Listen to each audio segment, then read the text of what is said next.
Hey everybody, welcome in. It is a Thursday edition of the Utopia Football Podcast. I am Sean Pendergast, one half of Payne and Pendergast on Sports Radio 610.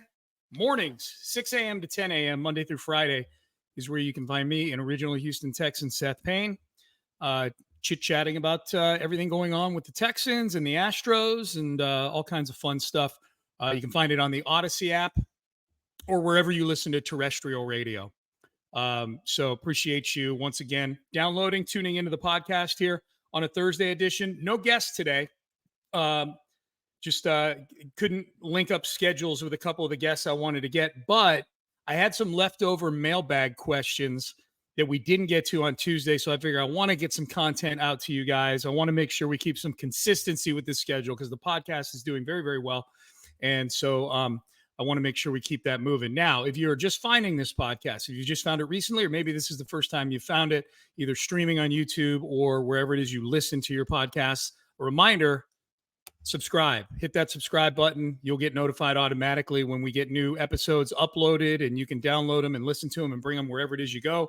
This one, I'm hoping, as we head into a Memorial Day weekend, this will be the perfect 25 to 30 minutes for you to get through at least part of your barbecuing and your cooking out this weekend from Memorial Day weekend. So subscribe, give us a rating and a review as well. We always appreciate that here at the Utopia Football Podcast. I'm talking like I have a factory of people working behind me. It's really just me and my producer, Anthony Irwin. That's it. But it's us. So appreciate y'all tuning in as the Texans are finishing up some OTAs this week. Today, they've got 3 more OTA sessions next week.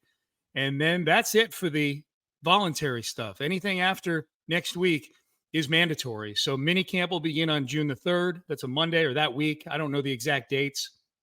We'll get another crack at press conferences with some of the coaches and players on Thursday of next week. So that would be the 30th. So there will be some guys saying some things then. There were some good interviews this week with Dalton Schultz, Aziz Al-Shire, Jalen Petrie, and D'Amico Ryans was outstanding as always. So that stuff is all on the interweb somewhere. But so we'll get that. And then mandatory minicamp that first week of June. And then the players are off for about a month or so, a little less than usual because of the Hall of Fame game. The Texans will be back at training camp a week before everybody else is. Well, everybody other than the Bears, who they play in the Hall of Fame game. So that's kind of how the schedule lays out here. So there's still some things that we'll be able to dig into and some OTA sessions that we'll be seeing out there in minicamp sessions. It was really fun being out there this past Tuesday and watching the guys get out there and at least throw the ball around. No hitting going on, but at least certainly some reads we can get on where guys are at physically. If you missed the Tuesday episode, I'll give you the quick summary once again of Texans OTAs. But the big thing was Tank Dell. Out there looking like Tank Dell, running around. You wouldn't know he suffered a gunshot wound. You wouldn't know that he was coming back from a broken leg last year. The only reason you might think that anything was wrong with him is he just wasn't participating in everything. 11 on 11, he stood off to the side. But everything else he was doing, and most importantly, when he was out there, he was beating guys. He was getting open. He looked fast. He looked quick. We'll see when they put the pads on if it looks the same. But for now, one of the big worries for Texan fans, I think we can check that box off and know that Tank Dell is okay. Kenyon Green, to me, was the other big story out there. 15th overall pick a couple years ago to this point has been a bust for a variety of reasons. Playing poor football when he's been on the field, more than anything else. Being injured for most of his Texans career, which probably contributed to the level of play. He took the year off this past year, got repaired, basically put Humpty Dumpty back together again kind of thing. And most importantly, he looks to have spent a ton of time looking at his diet, getting in shape, getting in the weight room. He looks like a different person. If Kenyon Green turns into something at left guard, let's just pretend he turns into an average left guard. With health, that's an offensive line that is Laramie Tunsil, left tackle, Kenyon Green, left guard. Again, Kenyon Green, just want him to be average football player. Juice Scruggs, center, I think would be the center right now. I'm optimistic about him. And then you got Shaq Mason and Titus Howard on the right side. That's a pretty good offensive line. Is it the best in the league? No. Is it way better than what they've been putting out there the last couple of years? Yes. And again, health is the big thing. I should point out Laramie Tunsil, Shaq Mason, Titus Howard, none of them were at OTAs. So it was a lot of reps for some backups, which I'm fine with. That's cool, especially in year 2 of the offense. It's not like they're doing a lot of install that those 3 guys haven't seen yet. So I should mention Stephon Diggs was not out there. You probably know that by now if you're a Texan fan. And Danielle Hunter was not out there. But my understanding is Danielle's been around the building. Danielle lives here in Houston, so he's been around. This is a much more casual, I think, atmosphere when it comes to guys, veteran guys, being at the voluntary stuff. I don't think it's a hanging offense or anything like that if guys don't show up. This is it's a new era when it comes to that. D'Amico Ryans is cool with whatever those guys want to do, and I don't think he views it as a breach of leadership or anything like that. Otherwise, Laramie Tunsil would not have been a captain last year. So those are just a few observations from OTAs if you missed those earlier. All right, so I mentioned I've got about, I don't know, maybe a half dozen or so mailbag questions and that I didn't get to earlier this week that we can get into here. Again, if you want to email the show, houmailbag@gmail.com. Normally do a mailbag every Tuesday. We'll always do a mailbag on Tuesdays. Normally a guest on Thursday. This week just didn't work out. Not a big deal. We'll pick it back up next week. But as far as mailbag questions go, again, houmailbag@gmail.com. And as we head into the summer months, let me tell you this. Texan questions are obviously always welcome. But as we head into the summer, I've got an Astro question in the mailbag here. Astro questions are fair game. Personal questions are fair game. It's up to me as to whether or not I want to answer them, but I've got one of those in here as well about television. So anything's fair game in the mailbag. If I don't like the question, I just won't read it on the podcast. That's, it's not like it's an interactive chat we've got going on. I am the gatekeeper. All right, so let's get into this and we'll start off. Jay and Fulshire, what's the impact been on the secondary market for tickets with all the excitement surrounding the Texans in 2023? Or in 2024, I should say. I often like to take my family to games, but I imagine it's going to be a whole lot more expensive to do that this season. I'm glad you asked that, Jay. That was actually something I had down as a topic to do on Tuesday, but we just didn't have time to do it. I don't know if you've seen, but the Texans, according to TickPick, which is one of the funniest website names of all time, TickPick, they have had the largest increase of any team in the NFL of their average ticket price year to year. Last year, the average ticket price for a Texans ticket at NRG Stadium was $155. This year, it's $399. So practically doubling in price. I think $399. It might be $339. It was a 99% increase. So it might be like $339. Because a 99% increase basically means it doubled in price. So yeah, probably $329, $339, over $300 is what it's going to cost you to go to a Texans game, average price. Now, the get-in price for Texan games, and I did a lot of research on this earlier this week. I was using SeatGeek, not a sponsor of the podcast, but that's what I use. That's the ticket app that I use. By the way, if there's a ticket app that wants to sponsor the Utopia podcast, as I hold my hands up here, this space available right here. I'm putting it right there. If you're watching on YouTube, this space available right here. But I was using SeatGeek for research purposes, and it was interesting. Now, let me preface this by saying the last couple of years, last 3 years, really 21 and 22. Last year, the ticket prices spiked a little bit after it was very evident that the Texans were going to be a watchable football team again. But I can tell you, and I tell you this is someone who is married to a season ticket holder. My wife's had season tickets since the very first season. She's had the same 2 seats for every Texans game since the franchise was conceived back in 2002. So ticket prices are a hot topic in my house. You could get into Texans games, almost all of them at home for, if you wanted to, for under $50 easy. There were certain games you could get into for $15 plus whatever fees they tack on. So it's not been a hot ticket, obviously, the last few years. Now, last year changed a little bit. Still slow arriving crowds. I think the Texans and the NFL at large is thinking that the playoff game against Cleveland is going to be far more indicative of what it's going to look like moving forward. Otherwise, I don't think they would have given the Texans the Sunday night football game in week 2 against the Bears. I think the league is very cognizant of the optics of what a half-filled stadium can look like. And even last season when the Texans were good, it took a while to fill up the stadium. Some of that's Houston. That's just the way we are. But as far as the secondary market goes, Jay, it's interesting. The get-in price, which means that's the lowest price you could pay for a ticket, whereas it's been microscopic the last couple of years. This season is, as you can imagine, very different.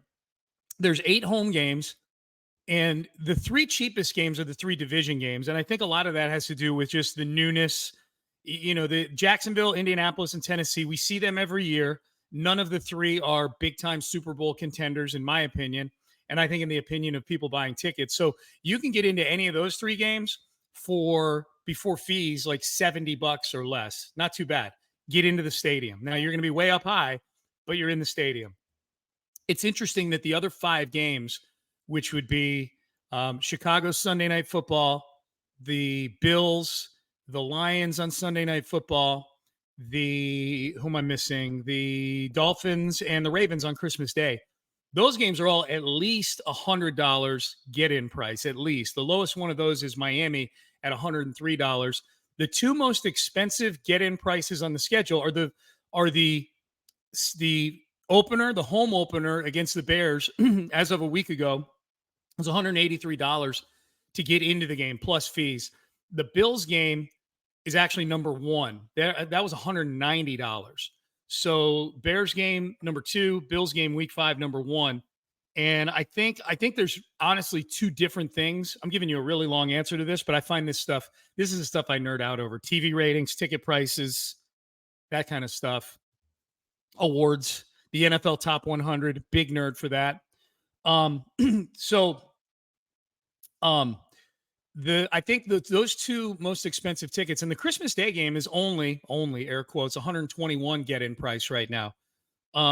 I think the Sunday night game is being driven largely by Texan fans who want to be in the building for the home opener for this season, in the first real primetime game in many, many years. First Sunday night football game since the New England game in 2019 at home for the Texans.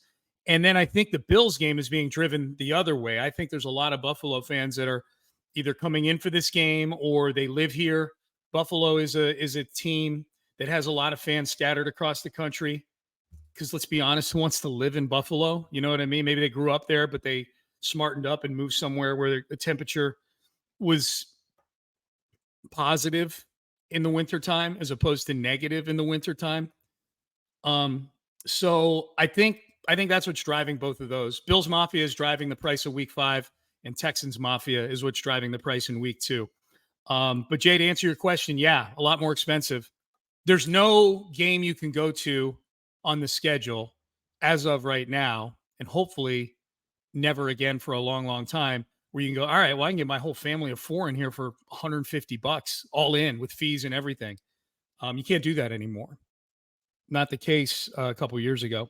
All right, next question. Cole in Montrose. Sean, I know you love to gamble, and I know the sports books love to put out lines on things ASAP. That said, have you seen any lines on Texans games yet? Yes, I have. I've seen lines on all 17 Texan games, Cole. And I can tell you this. I did a post about this on the Houston Press, houstonpress.com. The Texans are favored as of right now. Well, let me back up.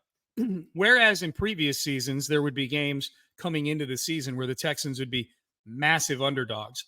It's been a long time since the Texans were a big favorite in a game during the offseason. And for those of you who aren't inducted into the gambling ethos like I am, I'm slathered in it for the last 40 years. Books put out lines, betting spreads on games as soon as the schedule is finalized. Schedule was finalized a week ago this past Wednesday on May the 15th. There were lines out the morning of May 16th on every single game. And it's almost like the stock market. You know, you get in on a game now and something happens in the line. These lines are all going to move to some degree between now and the season. Maybe a little, maybe a lot. Maybe there's an injury. Quarterback injury changes everything. Man, you bet some games on a team and you're backing a team whose quarterback gets hurt in training camp. And, you know, all of a sudden you're just basically sitting on a bunch of losing stocks, you know, in all likelihood.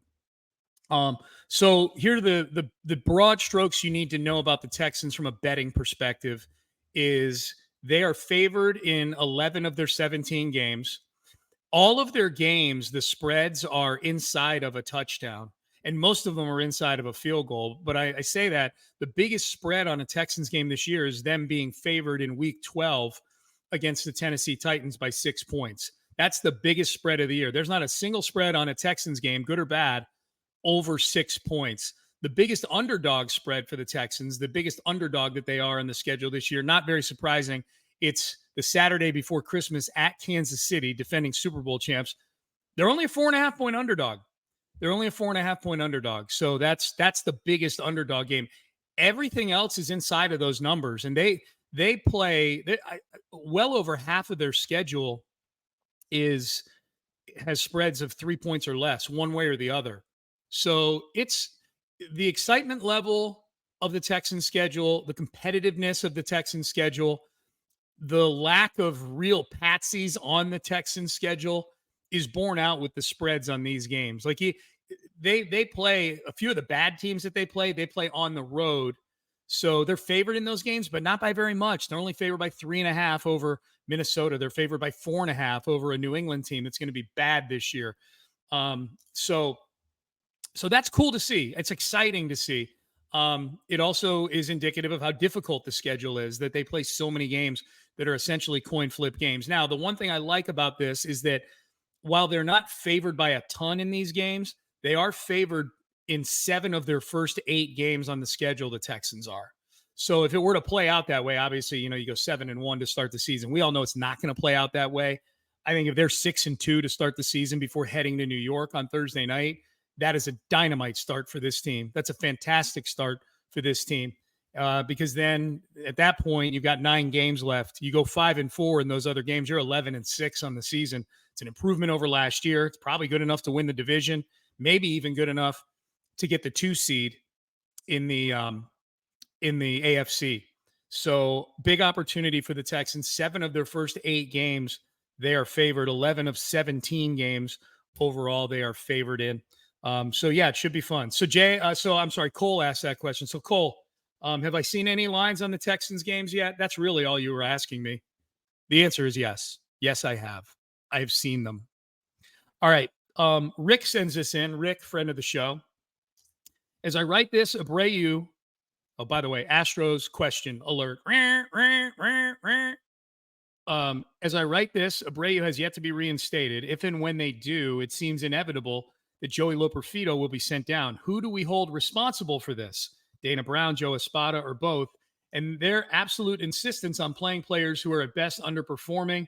Assuming Jim Crane isn't insisting they play Abreu, I would be demanding they play their best every game. I know our run of ALCS appearances would end eventually, but I didn't think it would happen this badly. Bring on the Texans, Rick. Okay, I agree. Bring on the Texans. I would say they've done enough recently here. I think they've gone 10-6 in their last 16 games. Joe Espada said yesterday, 7-3 on the homestand, which fell short of what I was hoping for on this homestand. I wanted 8-2. They got 7-3. They lose 2 out of 3 to the Angels. But overall, given where they were at 7-19 at 26 games, that they're now 22-28 through 50 games. They've picked up 6 games, kind of dug their way out 6 games. Now they're 6 games under 500, not 12 games under anymore. They're getting guys back. It's a much healthier team, or will be when they get a bunch of guys back. And that's a whole separate topic. Like, what's Espada going to do when he's all of a sudden got 8 or 9 starting pitchers to choose from? Joe Espada's got a lot on his plate here. As far as the question goes, Abreu and the insistence of trying to rehabilitate him as a player and possibly, almost definitely, take at-bats away from people who are performing better than Jose Abreu, which is everybody in baseball. There's nobody you can put in. There's nobody Jose Abreu can replace where you go, well, at least he's an upgrade over that guy. He's literally the worst player in Major League Baseball. So we need to start there. I don't know that you just sprinkle some pixie dust on him in West Palm Beach and he comes back, plays a couple Sugarland games, and now all of a sudden, oh, look, it's the Jose Abreu that had a 940 OPS in the postseason last year. He looks lost. He looks washed. Some of the things that are ailing him may be things that you would need a fountain of youth. You don't need a rookie ball complex down in West Palm Beach to cure. So I am acknowledging all of that right now. As far as who's to blame, if he's out there and he's taking at bats away from guys, or guys are having to go to the minors because of him. And it probably would be Loperfido or Kessinger. I think Loperfido's done enough to stay with the big club. But if Abreu's here, I say he's done enough to stay with the big club. I don't think it'd be a bad thing for Joey Loperfido to go down and play every day in Sugarland as opposed to being part-time with the Astros. Greg Kessinger is on this team and does nothing right now. So if they were to do something with Kessinger, I don't know if he has options left or not. I have no idea. I don't really care. Then whatever. As far as who's to blame, though, I think it comes from above Dana Brown and it comes from above Joe Espada. And this is the Jeff Bagwell, Jim Crane, and with Bagwell being the one who's in the crosshairs. Look, Bagwell's the one who's down there in Florida working with him, and there's a reason for it. Bagwell is the one who has the most emotional investment in Jose Abreu. He's the one that's been shaking his fists, telling us he's going to hit, and he just needs that one swing, and it's going to be delightful. I like Jeff a lot, but man, this Jose Abreu thing has been a real blight on certainly on his post-baseball career. This doesn't affect how I view Jeff Bagwell as a player, obviously, or as an Astro legend. Doesn't affect my great memories of Jeff Bagwell. It doesn't even affect how I look at Bagwell as a person. It's a big message that he should just stay the hell out of personnel, honestly. It's proof that guys that are actually pretty smart baseball guys and great cerebral baseball players aren't necessarily good evaluators of what makes for a good baseball player in 2024. I think it's Bagwell and Crane way more than it's Dana Brown and Joe Espada. And I'll throw Reggie Jackson in there too. Like Reggie to me he's a Bagwell equivalent. I know Craig Biggio's name gets thrown into this stuff now. I have no idea how much input Craig has because he's the least front facing of all those former players. You know, Reggie's out there doing podcasts.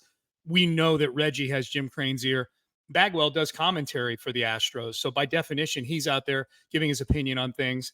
So I think the blame goes there. Like if Dana Brown tried to put Joe Espada as the one making the decisions on whether or not to play Abreu, I don't buy that for a second. I don't think Espada is dumb. You know, like I don't think Espada. And I think Espada has said some dumb things over the last week. He didn't need to say that we can't get to where we want to without Jose Abreu. Well, that's just silly. He's the worst player on the team. That means if anybody goes down injured and out for the season's over. By definition, it means that. That means if Mauricio Dubon has a season-ending injury, not to put that bad juju on him, but by definition, if they can't get to where they want to get to without Jose Abreu, that means they can't get there without any of the other 26 guys that play in an Astros uniform currently, and once Abreu's on the team, the other 25 guys. So there's been some really stupid things said throughout this whole ordeal. They're doing things right now that I think they're just throwing good resources after bad because they invested $19 million a year in this guy. If he was a $5 million a year player, he would be on the unemployment line, figuratively, a long time ago. But they're trying to draw blood from a stone, and I don't think it's going to work. I'm fascinated to see that it does. My big issue is I think there's a chance it costs the Astros games here. That's what the really sad part for fans is that this is a fan base that's thirsty to get to the postseason again. It's a fan base that's been super supportive of the team, and the team has reciprocated by being really, really good. But I think it's insulting to the guys on the team that do perform. You know, if I'm Kyle Tucker, how am I feeling about the fact that they're plunking batting average .099, agent 99 in at first base, ahead of John Singleton, who has been basically an average first baseman, which is fine in this lineup. Hughley was an average first baseman for years, and they went to the ALCS every year. So average first baseman is perfectly fine on this team. Jose Abreu, well below average. All right, Rick, thanks for getting me triggered. All right, let's keep it moving. We got a few more of these. Holly asks, she says you've been to OTA, so you've had a chance to see how the team is lining up at least. As of right now, what do you think the biggest position battles are as far as the starting lineup goes? Okay, so the top portion of the depth chart. Starting lineup's always tricky because teams start in three wide sometimes. Defensively, they start in nickel a lot. If I had to do a starting lineup for the Texans, they would be in 11 personnel, which is one running back, one tight end, three wide receivers. If I had to do a starting formation on defense for the Texans, it would be nickel, two linebackers, 5 DBs, 4 defensive linemen. So I'm just going through all these positions in my head. Left guard, obviously, Kenyon Green. We got to see what Kenyon looks like with the pads on. He looks amazing in a jersey and shorts running around right now. But is he actually good at football again? Because they're not hitting right now. But so left guard, and I think that's Kenyon. That can be Kenyon Green. That could be Jared Patterson. That could be Kendrick Green. A lot of names in that left guard mix. I think the wide receiver spots are not competitive. You got your top three. Dalton Schultz is your tight end. I think the rest of the O-line is intact. We know who your quarterback is. Running backs, Joe Mixon. Backup looks like it's going to be Dameon Pierce as of right now. They're really, really relying on Dameon, which is interesting given the fact that he was not all that great this past season, especially at the very end. He wasn't getting any snaps. So left guard on offense, and then on defense, probably one of the interior defensive line positions is competitive right now. I think Foley Fatukasi probably starts, but then you've got Tim Settle and you've got Kurt Heinisch and you've got some other guys that are, Khalil Davis. So, and again, that's a rotation. So it's really even awkward to call it starting. I think you're set at linebacker. If we're talking nickel, those two linebackers, Christian Harris and Azeez Al-Shire. And then in the secondary, obviously corner opposite Stingley is the big one. I think your safeties, it's going to be Petrie and Ward, provided both are healthy at safety. And so then I think slot corner and opposite corner of Derek Stingley is some permutation of Jeff Okudah, CJ Henderson, Kamari Lassiter, the rookie, is in that mix as well. But the fact that there are so few competitive spots, I think is really indicative of just the massive upgrade this roster has undergone. So those are mine right now. I think there's only like 2 or 3 starting spots that are up for grabs at most on this team. Thanks for the question, Holly. Kenny asks, how's this Nico Collins situation going to play out? Does he get an extension this offseason? It's a great question. And I think to me, the bigger dominoes to fall, Kenny, are outside of Houston. Justin Jefferson's trying to get a deal done in Minnesota. He's trying to break the bank and get beyond AJ Brown's $32 million a year. He's trying to get $35 million probably a year, I would imagine. He deserves it. He's that much better, I think, than everybody else. And we have some good receivers in this league right now. But Jamar Chase, CeeDee Lamb, Brandon Ayuk, these are all guys that are trying to get big contracts, all with bigger bodies of work than Nico Collins. So I almost think unless Nico feels like he's got a number in mind and the Texans have a number in mind and they're in agreement on that number between now and training camp, I think the more prudent thing to do for Nico, if he feels like this trend of him being healthy, which he largely was this past year, if he feels like he can stay healthy again this year, would be to play it out again this season and see where it goes from there. He'll be a free agent after this year, maybe force the Texans' hand to put a franchise tag on him like the Bengals did with T. Higgins this offseason. So if I had to guess, they've still got a lot of cap space left, the Texans do. It wouldn't shock me if they came to a deal with Nico Collins. But I just think that receiver market is so fluid right now, and there's so many big names that are getting ready to get deals. And Amon-Ra St. Brown, who's a really good player, but I don't think he's the caliber of those players, just got $30 million a year from Detroit. And I'm not sure he's better than Nico Collins. I know the back of his football card is better than Nico's, but I think Nico might be a better player than Amon-Ra St. Brown, and St. Brown just got 30. So it wouldn't shock me if there was a deal just because they look like the Texans look like they're positioning to do something. But if I'm Nico, I might play this thing out. Appreciate the question. Gunther in London, love the overseas questions. Sean, Texan fan. I'm a Texan fan trapped overseas. Which of the underperforming 2023 Texans do you get the best chance at bouncing back? And he gives me 3 choices: Dameon Pierce, Jalen Petrie, Titus Howard. Those are good ones. Well, let's see what they're bouncing back from first. Titus Howard is bouncing back from injury and having to play left guard. So a bounce back for him would be full health and playing right tackle.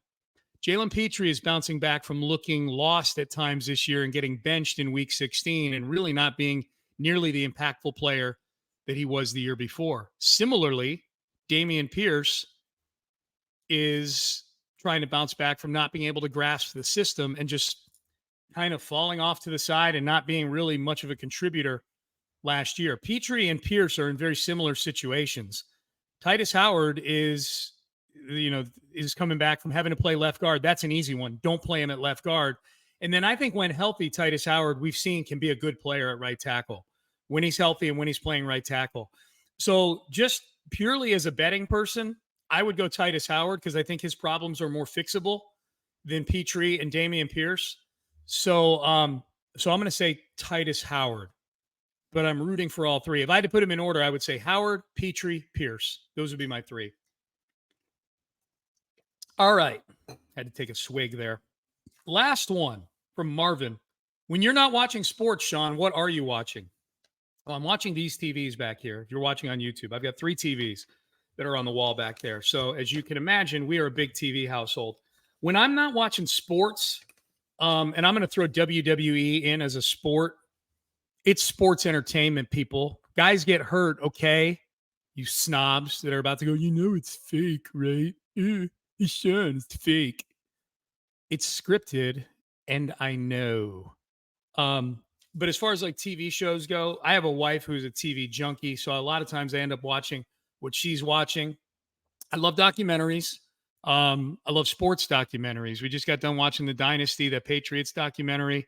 We watch, I don't know if this makes me an old person. We watch a ton of the Game Show Network. And I'm not talking like the high profile, like Price is Right, Wheel of Fortune, although we do watch Wheel of Fortune.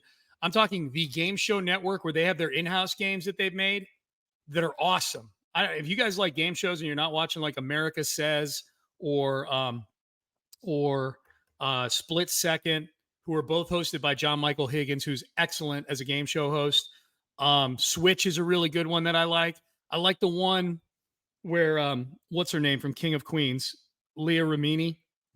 She hosts People Puzzler, which is like a crossword puzzle show, like a pop culture crossword puzzle game show. That's a good one. Those are the main ones I like. I've put in an application with the Game Show Network to try to get on a few of these shows. Split Second, I think I could win. Switch, I think I could win. I think. Split Second, I know I could win.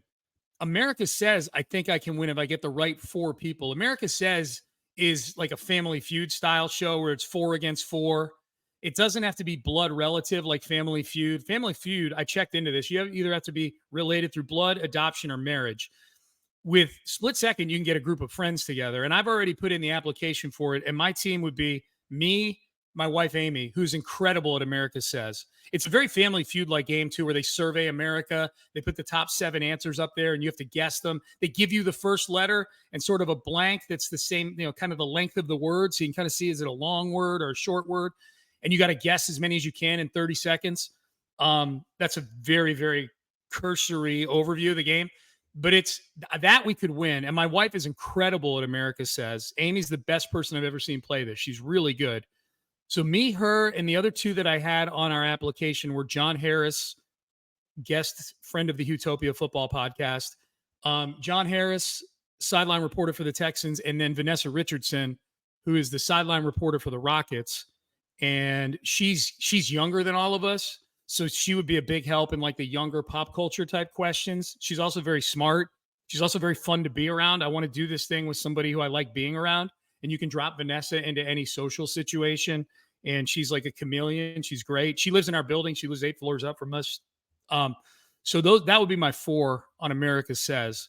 But I'm curious. Email the show. If you are a Game Show Network nut like I am, I want to know what your favorite game is. But those are the 3 I've applied to play. The other thing that I've been watching lately, and now it's all done, is Survivor. And I've never watched Survivor before this season. It's in its 46th season. I know I know that it's a pop culture tour de force Survivor. Jeff Probst, and I get it. I've just never watched it. I've never been interested in it. But my daughter's boyfriend, Charlie, if you listen to Payne and Pendergast, you know this already, but my daughter's boyfriend, Charlie, was a contestant on Survivor this year. There were 18 contestants. He was one of them. And he finished runner-up last night. He lost essentially by 1 vote. 5-3 was the final vote in the tribal council. I say 1 vote. If 1 vote flips over to him, it's 4-4, and then we see what happens. He should have won. That seems to be the consensus everywhere. I'm not a Survivor expert. I watched every episode this year. But people who are into this game, like hardcore, said that Charlie got screwed. This Maria, who was an ally of his, and now just seems to be kind of a bitter, jealous person who voted against him. That's my take on it. Maria, if you listen to this, I don't know you. I don't like you. You cost my daughter's boyfriend $1 million because your vote was petty and stupid. So I don't want to dig into all the deep minutia of the vote. I was really proud of Charlie. I was proud of the way he handled the post finale show where he was asked what it felt like to lose the way that he did. And he was so much classier than I would have been, as you can probably tell by the last 45 seconds of this podcast. But he's an amazing kid. He had a great answer to it, super classy. It wouldn't surprise me if they invited him back to be on one of these reunion shows that they do. I guess the 50th season is going to be a reunion season in a couple of years. I think he'd be great for that if he were to do that. So I'm super proud of him.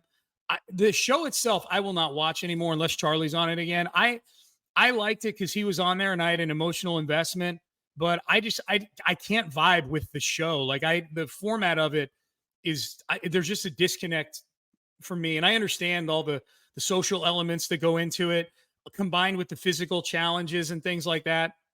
It's just, I have a hard time with an ecosystem where if you're elite at doing certain things, that actually compromises you, that all the little minions are going to try to get you out, and that there's a chance that somebody who's very average at playing the game can win the game. Like I think happened this time, this Kenzie who won the game, who seems like a really sweet girl, but she just kind of floated along and didn't really win any immunity challenges and just kind of found herself there at the end. And she had the right number of people that liked her. Hell, one voted for her on the jury because they liked what she was going to do with the $1 million that she won, which is the dumbest thing. Q, you're not a dumb person, but that's a dumb reason to vote for somebody. So I don't like the format of the show. I think the format of the show is illogical to me. It just doesn't. I get why people like it. I get there's a lot of stabbing in the back that goes on.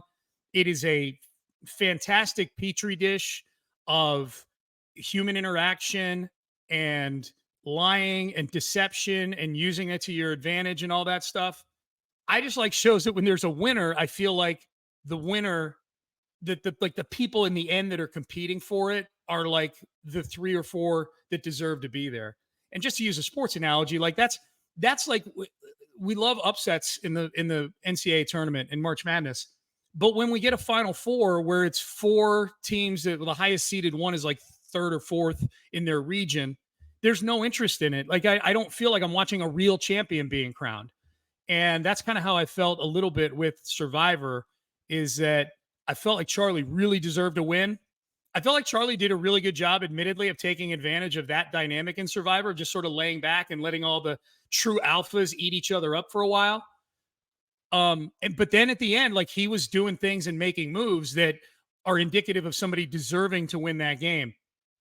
There's just too much of like people, like fringe people hanging around. And again, like shows where eliteness is almost punitive. And we're ultimately the people that decide who wins are all the people that were wronged somewhere along the way. I can't get with it. It doesn't do it for me. There's other things I can watch, like Dark Side of the Ring. That's a good documentary series. Wrestling, but not like Monday Night Raw, like active, like live wrestling. Dark Side of the Ring documentaries. Yes. All right. Here we go. Bonus mailbag episode. All right. If you want to get a mailbag question in, there it is. houmailbag@gmail.com. Hey, everybody have a great Memorial Day weekend. Stay safe out there. And we're going to get back at it next Tuesday. We've got more OTAs coming up next week. A reminder, subscribe, rate, review. Appreciate you doing that, subscribing to the podcast. Big thanks to you guys for doing that as we continue to build towards what's going to be an epic season of Texans football. I can feel it in my bones. To Anthony Irwin, my producer, thank you for getting this podcast out. To all of you for listening, thank you. Have a great weekend. This has been the Utopia Football Podcast. I'm Sean Pendergast. We will see you later.